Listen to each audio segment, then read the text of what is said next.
this is Lady Boulay, and I hope you're having a blessed and glorious day. Thank you for your support. Thank you for subscribing to the channel. Thank you for your thumbs up, for your comments, and thank you for sharing the videos.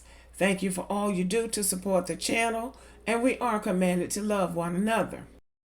I read a very interesting story a few minutes ago, and it surprised me, but then it didn't surprise me. And it's about this retired football player, Michael Oher, who was the subject of the movie a few years back called The Blind Side. He has now filed a suit against that family that claimed that they had adopted him. The story appears in the Los Angeles Times, and it says, Michael Oher, NFL star who inspired The Blind Side, alleges Touhy family never adopted him. Now, let's just get into the story. NFL veteran Michael Oher, whose life story was captured in a book that later was adapted into the 2009 Oscar-winning drama The Blind Side, has filed a petition in a Tennessee court alleging that his self-proclaimed adoptive parents never actually adopted him.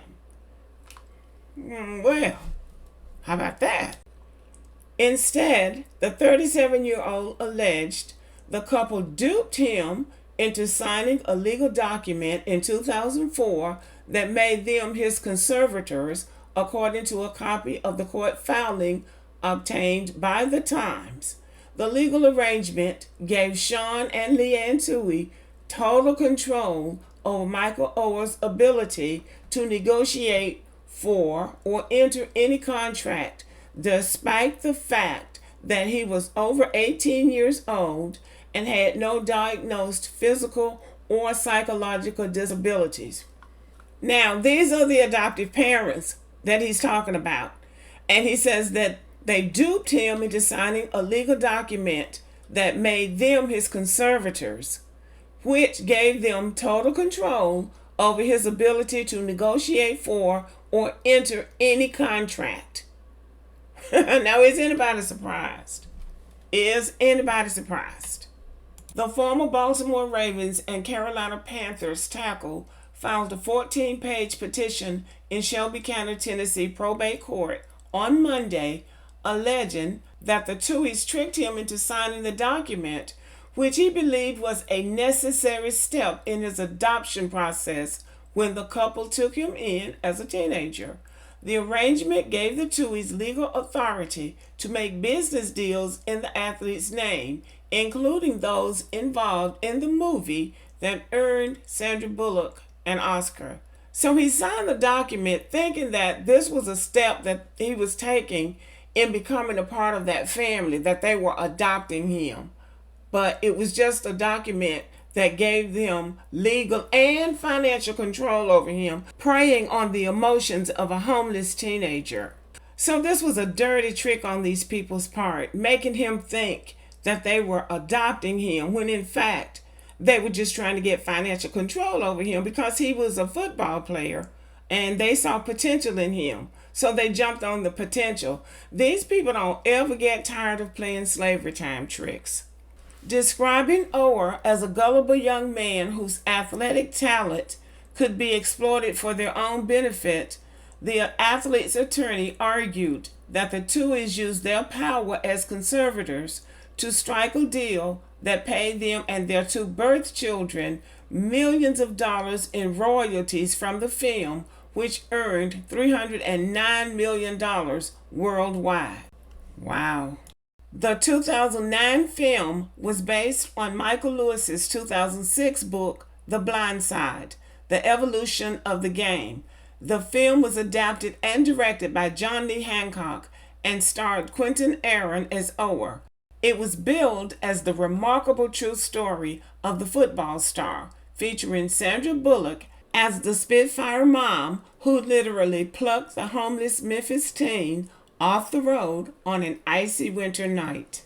The family is credited with helping Oher become an All-American player at Ole Miss and a 2009 first-round draft pick for the Baltimore Ravens. So they're taking credit for everything, even his gift as an A1 athlete. However, Oher said in his filing that he gave the rights to his life story away to 20th Century Fox in 2007 without any payment whatsoever, and that he didn't discover the nature of the 2004 conservatorship petition until February of this year. So again, taking advantage of a young person. The lie of Michael's adoption is one upon which co-conservators Leanne Touhy and Sean Touhy have enriched themselves at the expense of their ward, the undersigned Michael Oher, the filing said.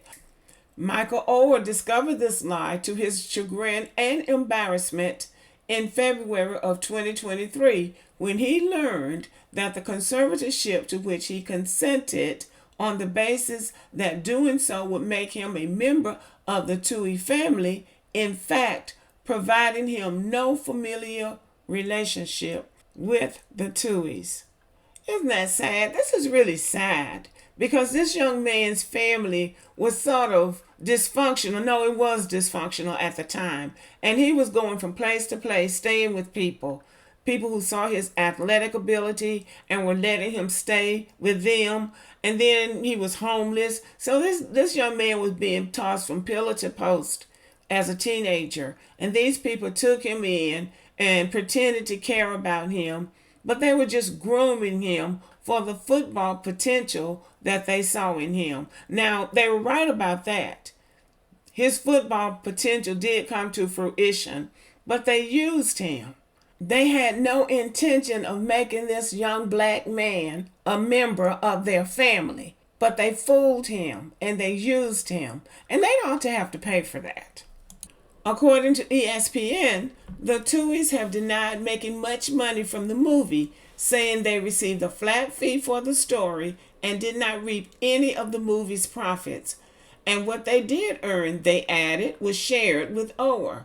The Tuois have said they divided it 5 ways according to their 2010 book, In a Heartbeat, Sharing the Power of Cheerful Giving. Oher has been public for years about his distaste for the film, and that is true. He has been complaining and pouting about that film for a long time because he said that it did not portray him or his family correctly, and I believe that. The article continues, Oher was one of 12 children born to his biological mother and was almost 11 years old when he became a ward of Tennessee's Department of Human Services, his petition said. He alleged that the Tuois took no legal action in juvenile court to assume his legal custody, but told him that they loved him, intended to legally adopt him, and encouraged him to call them mom and dad. They have also falsely and publicly represented themselves as Oher's adoptive parents to benefit their own interests, the petition said. There are just no words for people who would do something like this to a young child who was emotionally needy and wanted to be a part of a family, and they did this to him in order to use him for financial gain. The athlete is asking the court to end the Tuoh's conservatorship and issue an injunction barring them from using his name, image, and likeness, as well as continuing false claims that they adopted him at any time. He's also seeking a full accounting of the money they earned while using his name and calling themselves his adoptive parents. Oher is seeking his fair share of profits in addition to unspecified compensatory and punitive damages and attorney's fees. Well, good for him. Representatives for Leanne Touhy and the Tuohs Making It Happen Foundation were not immediately available to comment Monday. I am disheartened by the revelation shared in the lawsuit today, Oher said in a statement, which he released to a local TV news station in Tennessee. This is a difficult situation for my family and me. For now, I will let the lawsuit speak for itself and will offer no further comment. This is a very unusual situation, and this is low even for sleazy people. Any other time we might say, well, it's his fault. He should have known better than to get involved with these people. But he didn't know better. He was a child. 16, 17 years old, in need of parenting, of nurturing, and of a family and a home to go to at night, as opposed to going from pillar to post and being homeless. So he didn't know better. And we can understand why he fell for this family's antics. He was a vulnerable child who needed a home. They were offering him something that he wanted. But to be honest, black women never liked that movie. Personally, I did not trust that woman. It was always something about her. She was out there too much. She was doing too much, and I can't even put my finger on it right now.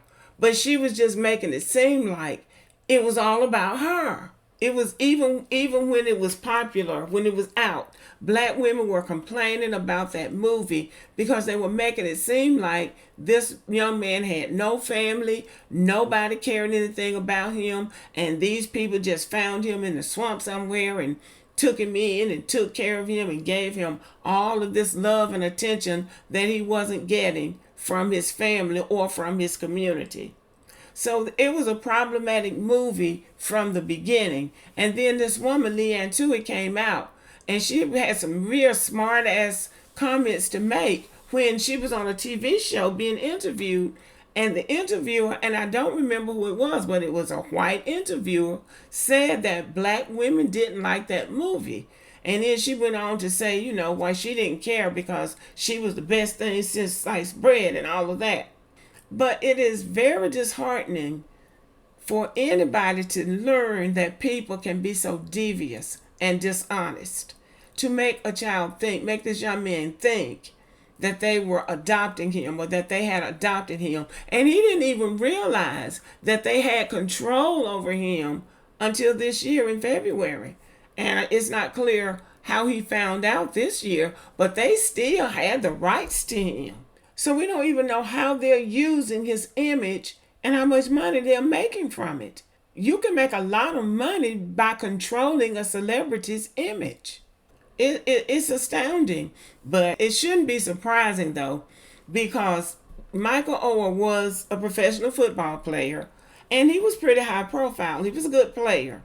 And those Touhy showed up for every game. Their pictures are all over the internet with him at football games. I mean, he couldn't sneeze without them being around. And now we know why. They were protecting their interests. And the woman said they divided the money that was made 5 ways. So that means she and her husband and her 2 children got equal shares of what should have been his. So this woman is at least the equal to Kim Kardashian's mother. I'll say it again, they don't ever stop thinking about hustling black people and making money off black people. And they were running around saying that they had adopted him. So he really thought he was a part of that family. And this is another tricky thing. They had control over his image and his financial situation to a certain extent. But they didn't adopt him because if they had adopted him, that would have given him access to their money. So I'm sure that's why they didn't adopt him, along with other reasons why they may not have adopted him. But they didn't want him to have access to what they had, but they wanted to have access to his earning power. It is really, I mean, people will do anything for money. And this was all about greed. And he did the right thing to drag their asses into court. And I certainly hope that whatever he's trying to get from it, he will. And I believe he will, because almost nobody would see what they did and call it right. Because there's nothing right about that. There's nothing right about using and misusing a child. A teenager is still a child. As a side note, Michael Oher is married and has a family. This is his family. He says that he and his wife met as freshmen at the University of Mississippi, and they've been together ever since. So there's that happy ending. But let me know what you think about the video.